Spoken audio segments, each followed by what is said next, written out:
All right. Sister Deborah, prophetess in the wilderness. And you know what?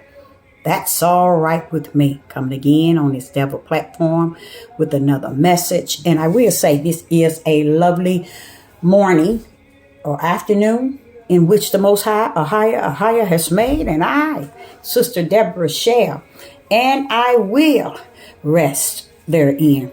Okay, I'm just coming with a message here, and I hope that it will support the one that is searching and looking and desiring spirit and truth of the whole matter. I'm waiting for a conference call. I might have to close out this video if that call comes through. But forgive me, but I have to do some counseling. And I feel so compelled to touch base with this individual, and I'm waiting for the call.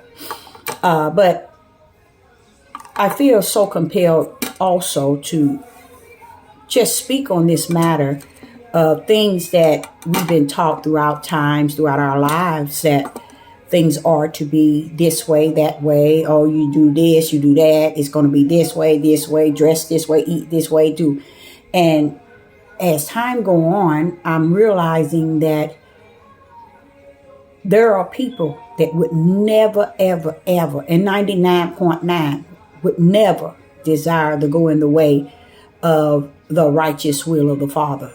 They would go in the way of the permissive will, but not the righteous will. And that is not something that Sister Deborah needs to be caught up in, trying to get people to go in the narrow gate versus the broad gate, or the broad gate versus the narrow gate. That too has been orchestrated already by the mighty power of my Father. And that leads me to a topic that I'm going to cover this evening at 7:30 p.m. I'm hoping to cover that. And when I cover that topic, it's going to be called, We Can't Blame Anyone. We can't blame anyone in this day and time, but we can talk about what caused this day and time that we are in to be what it is, and to see what is going on, even though we can't blame anyone in this day. Why? Because blaming is not going to change what the Father has orchestrated that shall come in the last days. So blaming is not the key to thinking that it's going to comfort or make one feel better, or direct someone in another direction or in the righteous direction. No, it won't. It's over. It's finished. And that topic he gave me in the water today is we can't blame anyone. Why? Because the things in the action of us was before the eyes of Yah. And he orchestrated the end because of the beginning and everything in between. So he saw this, okay? And he ended the way that we will see it end, and the things that's actually taking place. Should we take out the rest of our life saying who's wrong and who's right, who's white and who's black, who's to blame and who is not, who was the oppressor, who was the slave? It doesn't make any difference, said the Most High, or higher. Just as he have said, it is over, it is finished. That means when you finish going A to B, B to A to B, B to A, the truth of the matter, A can't blame B and B can't blame A. It's over. It wouldn't help to blame, to pass the blame in this day and time, because whoever fault it is, as a whole, we all have to find our own blame and not trying to put one to be the fault and the blame over another. So it makes sense. It goes back to where when he gave me that in the water today, it made me realize I said, Father, that's connected to it's finished. It's over. Yes, it is. It makes sense because there's no one to blame. Why? Because it's over. It's finished. When we had time to blame, when we should have blamed, when we saw it before us, we didn't call it what it was. We didn't speak out against it. Instead we support. So now that it's where it's at, it's really no one to blame. It really isn't, because the time, like going back to what I said, when we should have blamed, we didn't. We saw it. It was clearly seen, and we reject. Look how long Hosea chapter 4, verse 6. I think that's the right verse. My people that are called by my name. No, not my people that are called by my name. My people shall perish due to lack of knowledge. And if you just keep on reading it, and you wonder why are they perishing because of knowledge? Because they reject. So it's a part of them that says, forget it. I got truth, but I'm going to reject it. See, that's what he's talking about. There's no need to blame nobody now. When they were rejecting it, when they turned from the face of Yah, when they turned into obedience, disobedient, and was stiff-necked, disobedient, and rebellion, he gave us all the examples of our fathers. And yet today, we still live in the same way and worse. So who are we going to blame today? Now we have to blame, if anything, ourselves as an individual, first and foremost, because we're not going to stand before the throne with our forefathers, not even with our mothers and fathers and our husbands and wives and our children. We're not standing before the throne of the Most High or higher come judgment with each other. So when we're pointing the blame of every and anything here on the earth, we're actually not in understanding of spirit and truth. And he's saying we can't blame anyone. So that's my topic this evening. It's no one to blame. That's my topic this evening, because he said that when you balance the scale, we all play the role. We all play the role of making sure today, as it is today, be what it is. So who are you going to blame? And who made it be today? We, and then our ancestors, and our father, and our father, and our father, all the way back. And we still blaming someone else. Look at Deuteronomy 28. You won't get a Negro man in the United States to own up to the end game in Deuteronomy 28. Or own up to the fact that this is a curse because of your forefathers. They won't dare address that. Like many other things they won't address. So he said, don't go blaming them. Let them go head on. I already leveled the scale. It's going my way and no way but my way. That's for his name's sake. His will and his power has suffered it to be the way it is going and the way it shall end in the days to come and what we're going to come up on. Okay. So that's a topic for this evening. I'm hoping to come either 7 p.m. Central or 8 o'clock p.m. Central. I think that's going to be a really good topic. And the topic that will be a topic called We Can't Blame. We can't blame anyone. We can't blame anyone because that's where we're at today. Because while you pointing fingers one way, it's coming directly back to you. And I think that's another area of life that we refuse to look at within ourselves to see how ugly we are. We refuse to look that way. But I'm going to go into another topic. I'm thinking I got my glasses. Do y'all see me doing this? Another topic that I'm going to cover because I realize that these are the dark days. And just like the topic I'm going to cover this evening at 7 p.m. to or 8 p.m.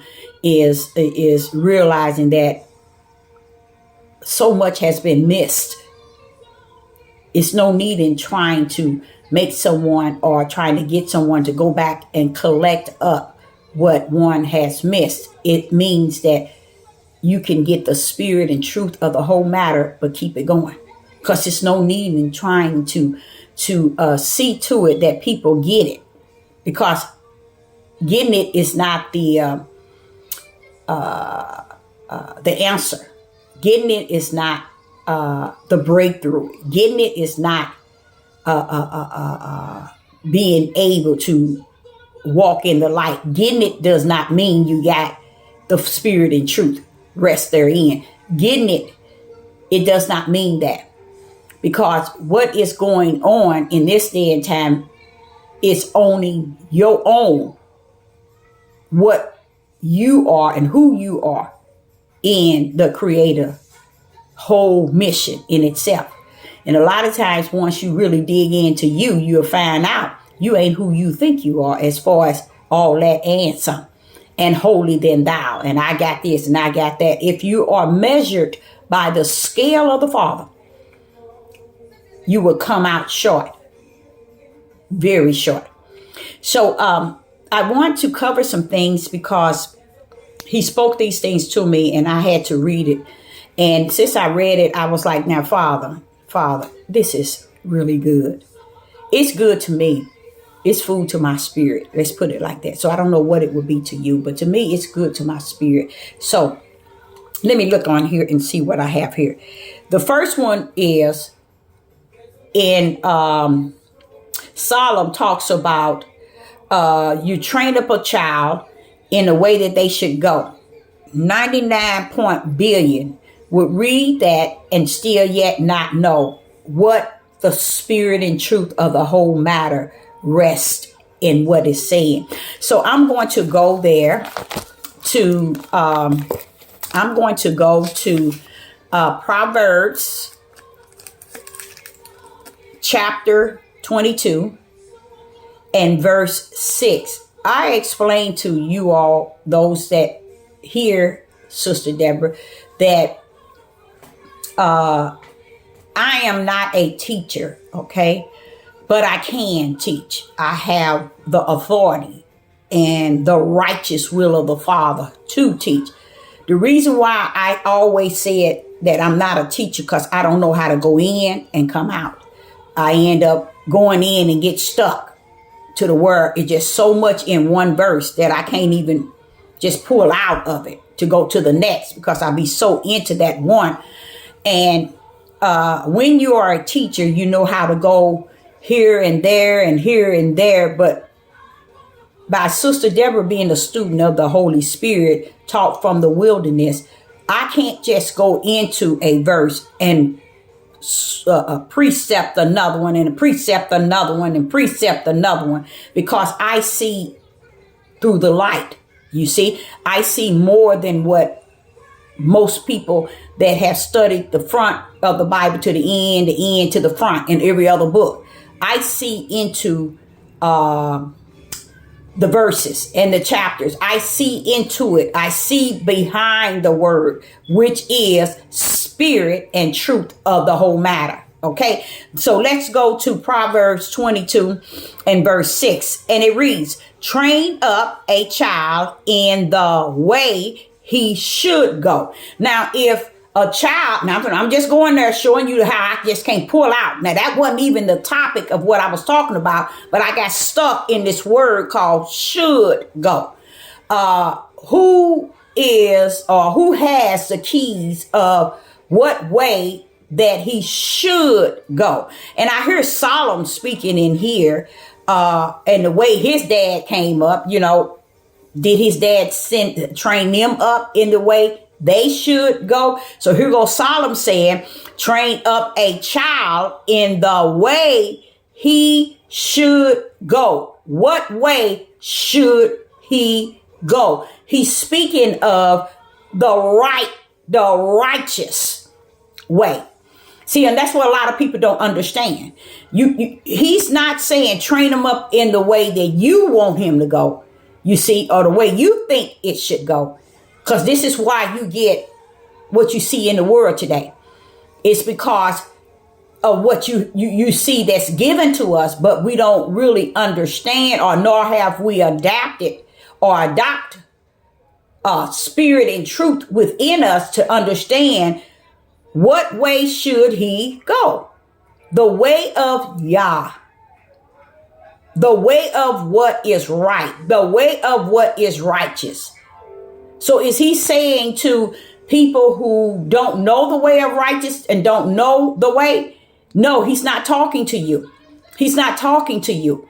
He's saying, train up a child in the way. How do you know, Solomon, if the person that has this child know the way?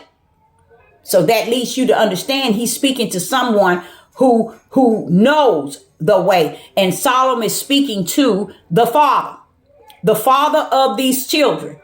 The father of these children is who Solomon is speaking to. The father of these children is whom Solomon is speaking to. A lot, 99.3 men have no idea that they are the trainers of their daughters and sons. They are the first everything. Why? Because they first were them. In them was life. And the life that was in them had a light. Okay? So therefore that child comes in, is in you. So he's talking up to the father. You train them up in the way of Yah and the what? The righteous will, or the righteous ways. You see? So he's talking to men and he's telling them to train these children up in the righteous way. Now, is he talking about the perfect way? No, the best way you know how, based on how your father has also trained you up. But what happens if your father didn't train you up, men and women? Then and his father didn't train him up. Who trained who? The whole generations of children. Who trained them? Were they trained from someone that followed the righteous will of Yah, or was they trained by just the world which their father lived in? So Solomon is talking deep in here, and he's talking to men that follow the righteous will and the righteous way of Yah. That's what he's saying. Now watch this here. And he said, and when he is old. Why old? What about when they become a preteen or a teenager or a young adult or middle age in their 30s? What about when they get to their 40s? What about getting to their 50s? Why is it saying, and when he is old, okay, he will not depart from it. Okay, what he's meaning is this child, if you train him up in the beginning of knowing who Yah is and the righteous will of Yah, then as they get older, and when they get older, it'll still be there. You see, it still will be in them from a child to when they get old. And they won't depart from it. But what people don't understand is the kids the kid stands not a chance. The kid stands not a chance. Look how the tribe of Judah and the Hebrews, he's warned us about our forefathers' ways, and we took on the same characteristics of our forefathers and were served, because we are worse than our forefathers today. So did we train up our children in the way that they should go? No, we trained them up like the ways of their forefathers, because their fathers, you see so many men and women who never had a father in the home. And a lot of people want to go around here and make it look like, oh no, that ain't got nothing to do with it. And because they ain't have a father in the home, as far as the training up. This shows you that the responsibility has, as it did from the beginning, rest in the man. And it also shows you in the Gospel of John, chapter 1, when he said he put it in a man. So what they don't want to accept is the fact that you were the foundation of giving the children the ways of Yah, the ways of what is righteous. And if you did not receive that from your fathers, and the ways of Yah or the righteous ways in life, then therefore this is what you see in the world today. This is a product of not following the things in which you have taught, nor understanding it. Because as you see, it says train up a child. So that child has to be trained. That child has to be trained. He's separating a child from old, from when they get old. Meaning they're going to follow what they were trained all the way until they are old. And yet still, when they get old, they still will not depart. But you got to see where most people didn't have the opportunity, nor did they see anything that says, okay, let's train up our children in the way of Yah. Or they don't want to do that. These men, they left homes. They was rolling stones all over the place. And this goes back, y'all, this goes back, way back, way back, all over the place, to where they didn't train the children. You can even look back as far as Jacob and his children. Do you hear of Jacob training them, the 12 tribes, how to follow Yah? Maybe Abraham, but I'm talking about Jacob. Do you hear in any scriptures where Jacob is teaching the 12 disciples how to follow the right way of Yah? That's why so many, where all the different personality come in is because he had different children by different women. And a lot of people don't get it, that even when they want to practice polygamy, you bring in chaos. That's all. Because this is what you see today. This is what you're seeing. Different personalities, different mood swings, different mindset. And they don't see anything wrong with it. They drop a load here, drop a load here, drop a load here, and they go on their way, wait for the next woman, they can drop another load, and have not trained none of them. And then there are those that are in the household still not following train up a child, because they're not training up the child in the way of Yah that they should go. They're not training them. They think training means I work and pay a bill. I pay the rent. They think that's training. They don't understand that's not it. You're training them up as a child, how to do the right things, how to follow the righteous ways of Yah, how to follow Yah. And see, what men don't understand, because their parents didn't give it to them, their father didn't give it to them, and their father didn't give it to them, and on. They think training up the way a man should be is masculine, controlling over his household. You know, they want control and power, king, leader, but they still miss the whole overall of what Solomon was even saying. Train up a child. Are you there training the child in the way of Yah? No, they're not. And nor will they. Because they think the training is to train them to see them to be masculine, ruler over the woman and controlling the woman. That's what the men today minds are so messed up to.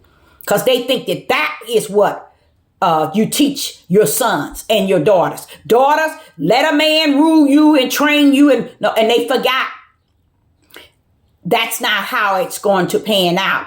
And it's like I say, he says, it's too late. It's over.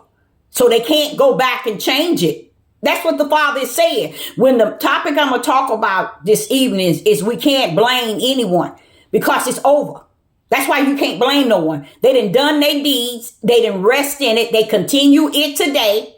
So don't go back and blame them.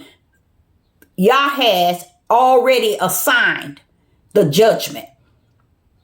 He have already completed revelation while we were walking it out. He didn't finished it before the heavens and earth was created. Why? Because he saw the whole ideal of everything that was taking place. Even Israel. Israel thinking they were, Israel and the tribe of Judah, and they thinking that they was just all that goody, so perfect because Abraham, Isaac, and Jacob. And they don't even understand, baby, you wasn't brought in as the children when you got on the earth, or when Jacob came on the scene, or when Isaac came on the scene, or when Abraham, baby, you was chosen that in the heavens. And this is why I say it makes sense when the Father say to me, we cannot blame anyone. He said anymore, it's over. How can you blame somebody for something that's finished, that's over? When it was time to blame them, when it was time to hold them liable, when it was time to speak out, when it was time to stand on a mountain and shout loud, you didn't do it. But now it's over and you're wondering why is this like this like this. We better cry out and it's over. What's the sense? The revelation is walking itself out. And it's finished. Revelation is finished. Revelation was finished before the world began. And that's where people reject the power. So this is another thing in Proverbs 22 when it said, train up a child in the way. The way is the way of Yah. Okay? A righteous way. How to let righteous override unrighteous. How to let right override wrong. But if you ain't in the household to train your children, your daughters and your son, how would they know? And this is the product that you get today. But yet they feel today they should be kings, leaders, and rulers. And you should submit to me now. It's no more submitting to you, bro. It's no more king, leaders, and rulers, especially in the land of your captive. So who are you fooling? Who are you deceiving? Who are you manipulating? How is it you're going to hold a Passover with all these split personalities and all this wicked and evil, but you're going to break bread and hold Passover? No. You all just role playing. They're role playing. So that's why when it says it's going to be like the days of Noah, feasting. Days of Lot, they're going to be feasting. Because he knows they're going to be trying to still hold on to Torah's traditions of role playing all the way to the end. But then their hearts is still as wicked as it was then and is now. So he's saying that we can't blame anyone anymore, for it is finished. Because blaming them is going to do what? Nothing. And I'm going to go another way. He said, you speak spirit and truth of the matter. And that's what I'm doing when you hear me talking now. But it's not going to, the spirit and truth is not going to go into you all and change you and make you go this way. That way in you is already there, because spirit and truth is in you of the whole matter. You see what I'm saying? It would make people see that, okay, we've been wrong all the time. We missed this, we missed that, we missed this. So this training up a child in the way he should go is the way of Yah and his righteous ways. And then it says, and when he is old, those same righteous ways will still rest therein. Because now he's old. He still have those ways when he was brought up. And it says he will not depart from it. But see, this is why these men are the way that they are. They are old, dried up soda crackers. These men do not understand. Let's set an example. A lot of women don't understand that a lot of these men are used trash. Okay? They think that their private area, and if they go into a gym, that's like showing that they are masculine and they still got it. No, baby, you ain't got nothing. The reality is there's a lot of things that's going on with the men today. that's trying to reach a capacity so that they can appear. They can appear to be healthy, firm, powerful men. And one of them is wanting women to see them as muscular and, we bodybuilders. But that is a trick from Satan, because it's something to throw you off from their outer appearance when Yah knows that there's many things going on in their inner parts. You see? So when they run and they talk about virgins, first of all, a man would never know if a woman is a virgin. Okay? Because a virgin can be taken on so many other sexual ways and still might not have had a man, but they have had other ways of, how would I say it, exploiting. You see? So a lot of times, and then when it's time for a man to come, he's getting the ideal of maybe the tightness, but he is not getting the fullness of anything, because she has already been exercising these virgins. So when they say they getting something, you're getting young girls who have practiced all kind of sexual toy plays and sexual things, to where when they get to you, they'll end up letting you come in and you get yourself off, but themselves. Because to me, a virgin is not somebody just haven't had a penis that penetrate them. A virgin is someone who has focused on God and has saved their bodies, and their body is also their mind.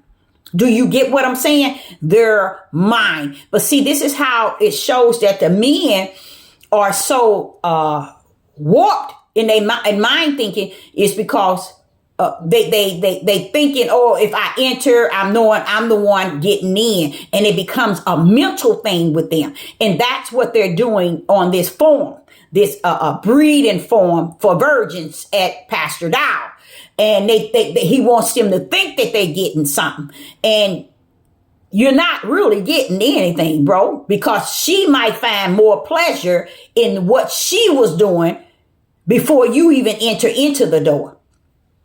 So it starts in the mind of where a virgin is, a mind that's not thinking and fantasizing and role playing. And if that person is not that, you have to know them, get to know them on a spiritual level before you thinking, okay, she's a virgin. But see, what they do is men train men to think that that's the most important thing, is that they're a virgin. You'll be the first one going in. But the day you go in, no longer do you have that mindset of who she is, a virgin. Because now you done went in, and now she's not considered what caused you to want her from the beginning, a virgin. Does that make sense? So in that Proverbs 22 and verse 16, in verse 6, in Proverbs 22 and verse 6, is telling you how to train up a child. And this was the work of the men. And this is a no-no. That has left probably 2,000 years or more. They haven't trained them up. So that shows you right there, they have not followed the righteous will of the Father. It's no such thing as, okay, I'm going to leave, or she put me out, or I'm going to leave and I'm going to go to this woman, stay there and drop a load, go here. And this is what they're doing. But the Father said, you training them up, you have to be there. Train a child up. A child in the way he should go. And don't think, and what these men wants to train them up in ways that you see in the world today. And this is when you see these children today, this is what you see. This is what you see. So when you go into blaming the kids and what the kids, the teenagers are doing, and what, anything you see, homosexual, all of it, you got to go back to the men. That's who you have to go back to, because they never trained them up in the way of Yah. nor the righteous way, because they never followed Yah nor the righteous way. So when you see the world the way it is, you can't blame nobody, because when it was told to them how to do it, they turned totally 100 times 100 away, even to the point to today. Likewise, turned totally away from it. These men, even in the church, he is telling them to train up your children in the way that they should go. And they don't even know the way. What way is that? You don't know the way and you're a pastor. You don't know a way and you're a deacon. You don't know a way and you've been in the church 5-10 years and you don't know the way. The way is only one way with Yah. And that is Yah's way and righteous, which is right. But the fathers don't know that way. So they train them up in the way of the world under of a religion. Okay, that's what they do. Okay, and he said to me in the water the second time. That's when I just got out. I was lining my eyeliner around my eyes. And he said to me, why would Yahshua ask them to stay awake? Okay, so we have to go to Matthew 26. Why was Yahshua asking the disciples to let's go there. 26 and 40. Why was Yahshua asking the disciples to, come on now, Deborah, now. Come on now. He was asking them to stay awake. Why was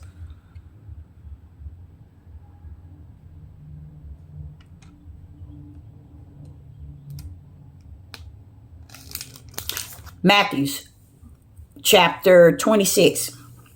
We're going to start with verse 40.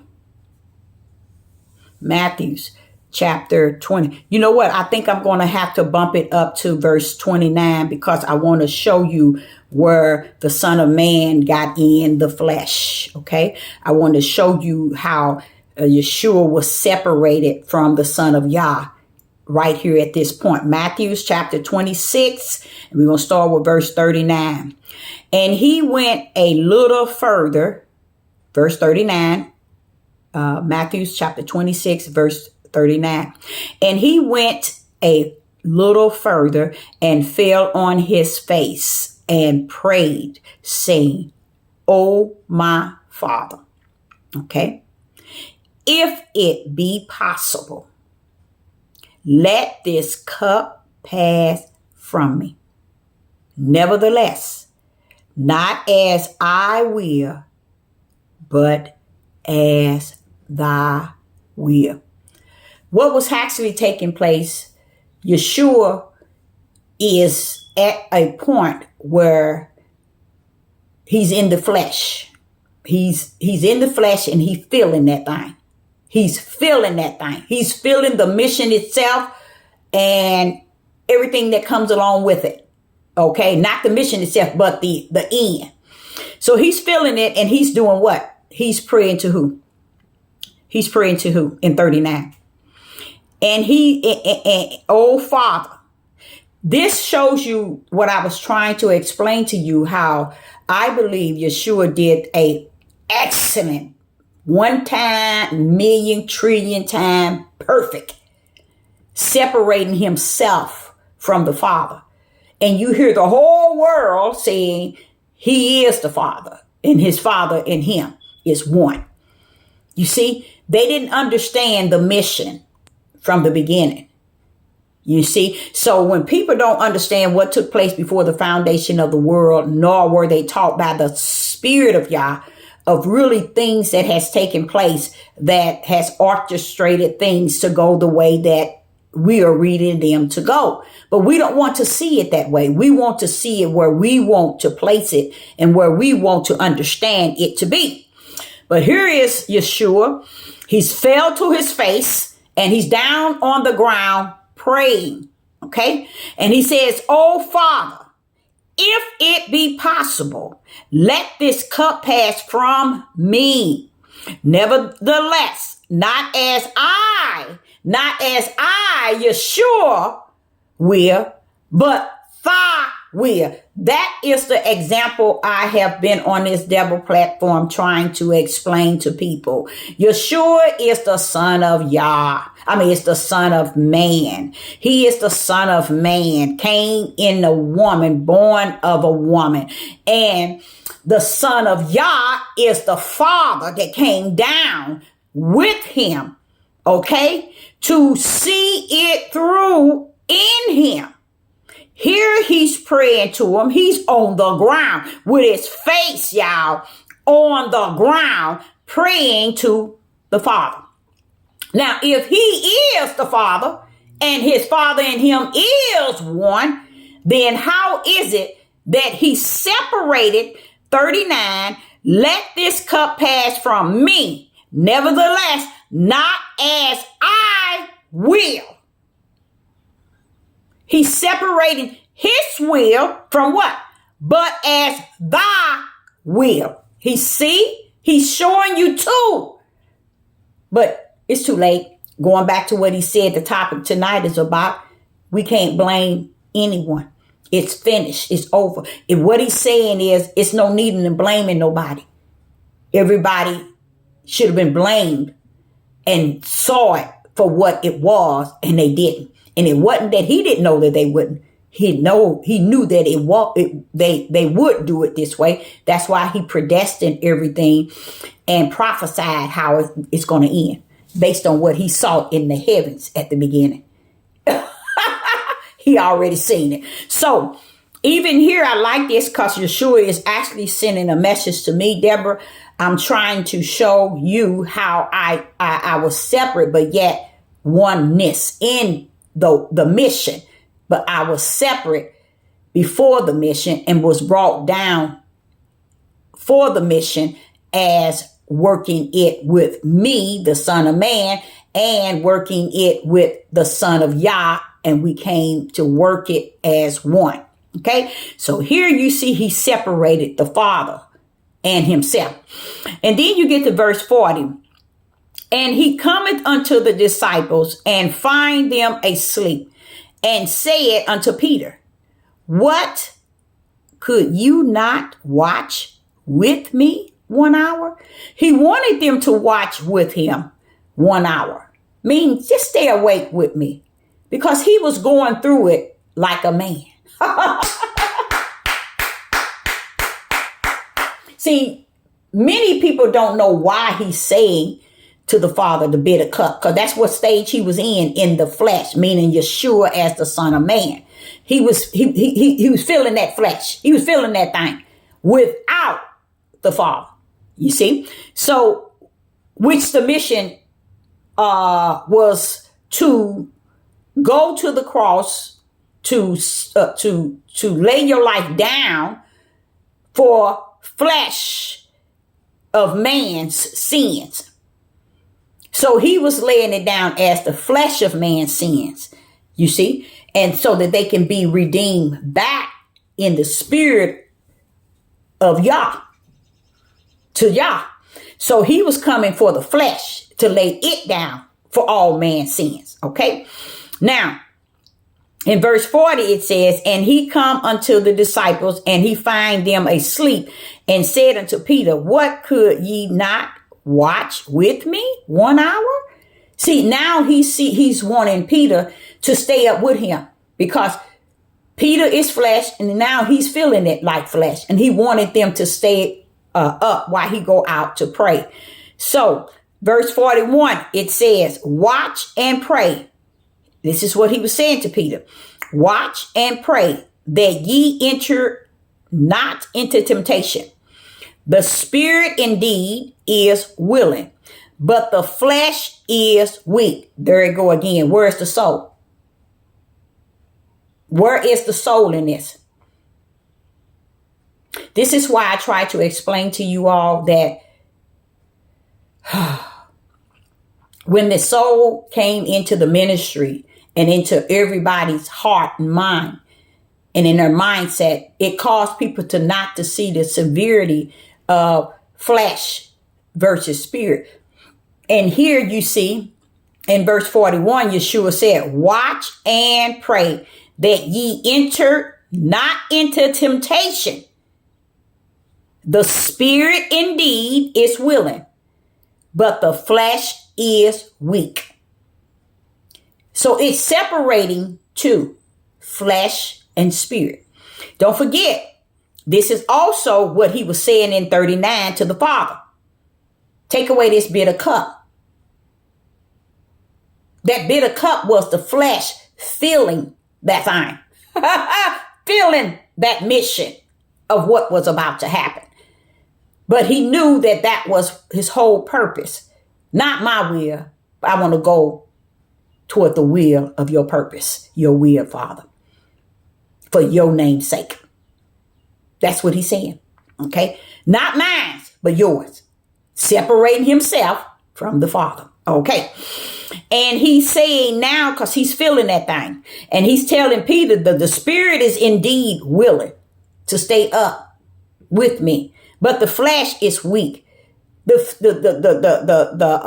spirit, you don't want to fall under temptation in the flesh, because the spirit is also willing, but the flesh is weak.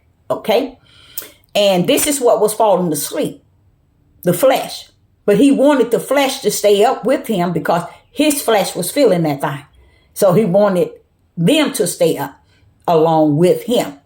Okay. Now, verse 42. And he went away again the second time and prayed, saying, O Father, if this cup may not pass away from me, except I drink it, thy will be done. I love the way he said, thy will be done, meaning for thy name's sake. Thy name's sake. That's what he's saying.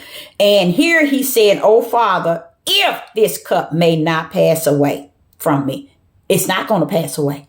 That's the mission. Except I drink it. That's right. That's the only way it's going to pass away. Once you drink it. Yeshua. Thy will be done. Okay? My name's sake. For your name's sake, Father. Now, as you go to, and you in both of these statements, you can hear the flesh of Yeshua. The flesh of Yeshua feeling this thing, y'all. He feeling this thing in the flesh. And he's separating the flesh from the spirit. And in verse 43, he said, and he came and found them asleep again. Their eyes were heavy. And he left them and went away again and prayed the third time, saying the same words. Then cometh he. See, the reason why he's saying that, I'm trying to explain to y'all. Yeshua is now feeling this thing in the flesh. And what do you mean by the flesh? As he's feeling it as the son of Yah without the, no, let me take that right. Yeshua is feeling this thing as the son of man without the son of Yah. He cannot enter in or to that whole plan of dying for our sins in the spirit. He has to die for our sins in the flesh. So this is what he's feeling, the flesh. He's feeling that one that was born of a woman, which is the son of man. While the son of Yah is still on the sideline, letting him feel this thing. So this is why he constantly keeps saying, he's feeling this thing. He said, I'm feeling it, but take away it, or let this not be. But not, okay, tell you what, let your will. Because his will, the Father's will, is spirit. But Yeshua is feeling that thing in the flesh. So his whole cry and his 3 times prayer was help him through that mission in the flesh, that feeling, that thing that he was going through. And then he said in verse 44, and he left them and went away and prayed the third time and saying the same thing. Then cometh he to his disciples and said unto them, sleep on now and take your rest. Behold, the hour is at hand. And the Son of Man, you see that? What did I tell you?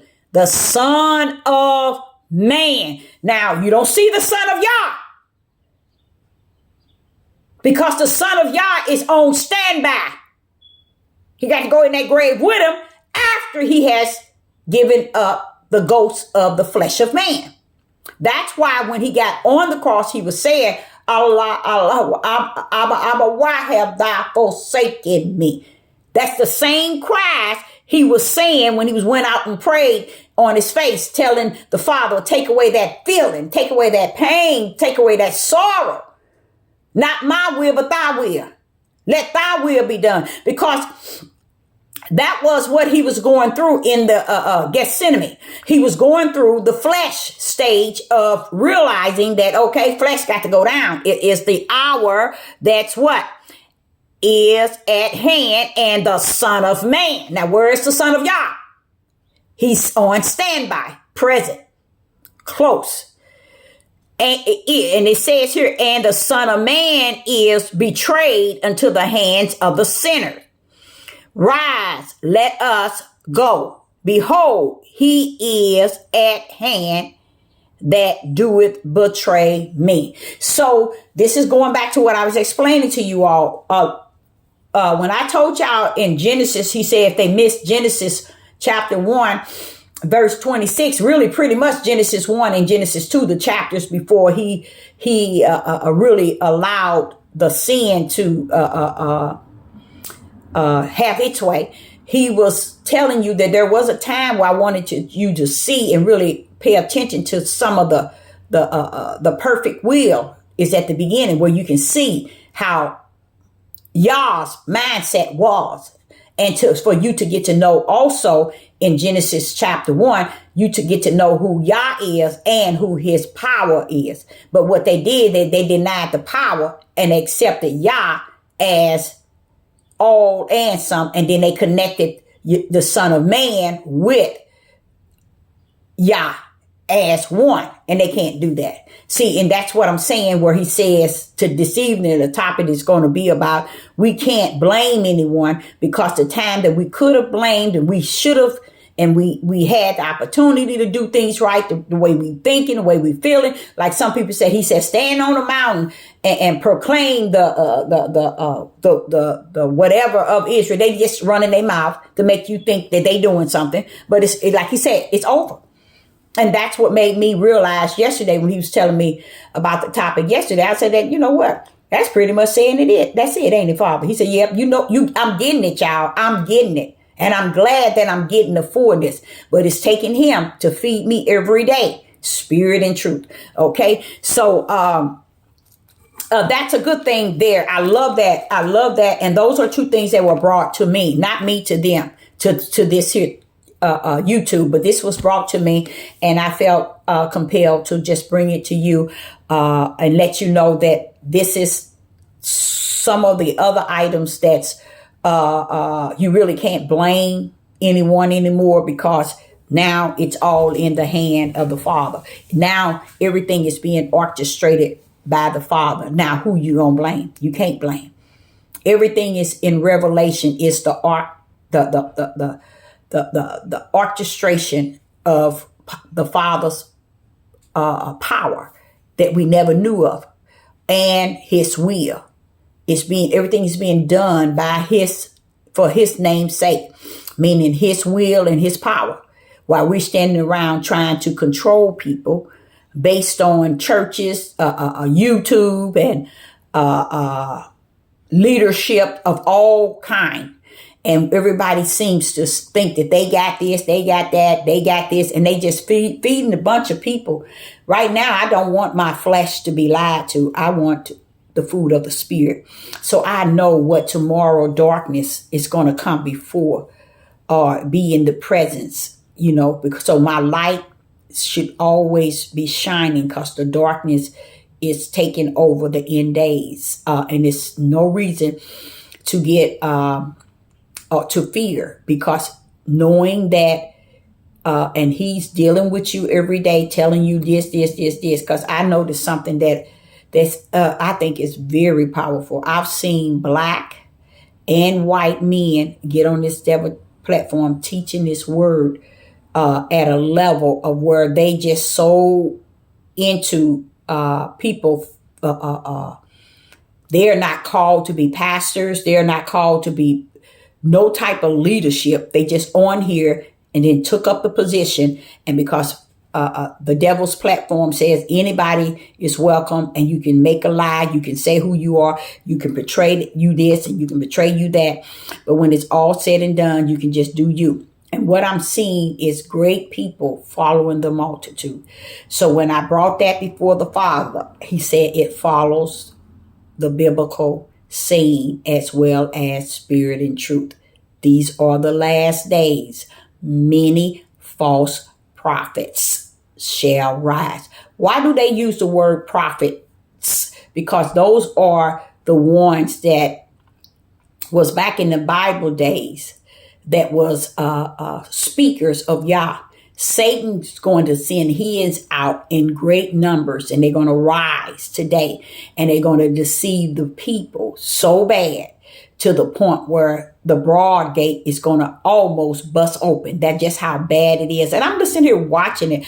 And I said, that person had to be looking at that person because he's mimicking him to the T. And I'm just watching it all. And I'm like, that is so powerful, how it's being done. And people are, again, supporting people who's feeding them food for their flesh. Anytime people feed you food for your flesh, that is wicked. That is evil. That is the work of a man's and a woman's flesh that has detached himself to Satan's way of deceiving people, and they moving forward. It has been said by Yeshua that many false prophets, false teachers shall rise. And this is what is happening. And people putting heavy trust in them because they're really, let me tell you what they really have done. Most pastors and bishops and seers and watchmen and priests and how would I say it? They all took on a position of a prophet.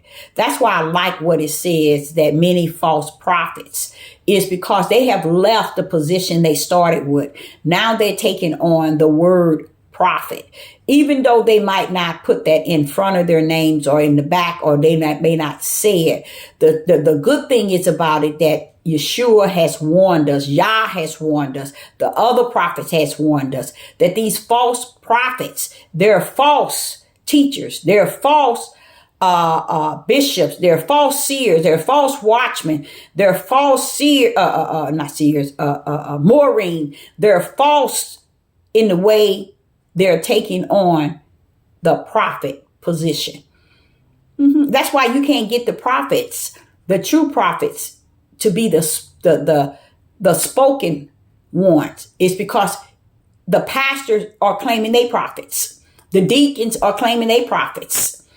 The bishop is claiming he's a prophet. The Maureen claim he's a prophet. The seers are claiming they prophets. The watchmen are claiming they prophets. Everybody claiming the prophet position, and that's why they are false. You see, because they're all claiming to be the prophet as well as who they are in their church or in their leadership, so that no prophet would be able to judge or come upon them and judge in a sense and correct things. Because I don't need a prophet, I am a prophet. That's what they're doing. And even though they're not calling themselves prophet, they're taking prophet position as it is and as it was said what a prophet is for. That's what they're doing. That's what they're doing. And this way, they don't have to worry about no one coming in and saying that they're a prophet, because they don't have to listen whether it's a male or female. We don't have to deal with them because our pastor is a prophet.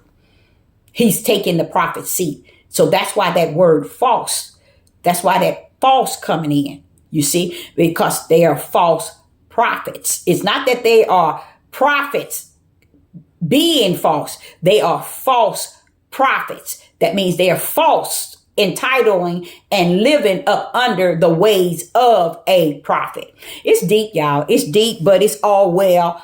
And I hope that you got something out of it. And I'm going to end this and hope that I make it at 7 p.m. Central Time or 8 p.m. Central Time. So Sister Deborah says to you, I hope you got something out of it. And shalom and shalom.